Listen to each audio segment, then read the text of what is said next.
Безусловно, для меня история депортации занимает определенное место в моем мировоззрении, в моем формировании как личности.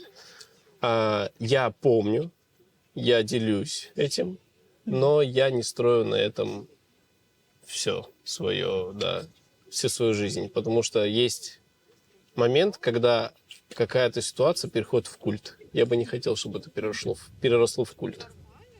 А что для вас быть крымским татарином? По каким параметрам вы себя определяете? Вот поэтому я есть крымский татарин. Я крымский татарин по праву рождения, если можно так сказать. Для меня это ответственность. Я должен держать марку, я должен быть лучшим, чтобы Марку показывать. для кого? Для общества. Для общества? Для какого общества? Внутри крымских татар нужно это постоянно? И для внутреннего, и для внешнего. По тебе судят о твоем народе.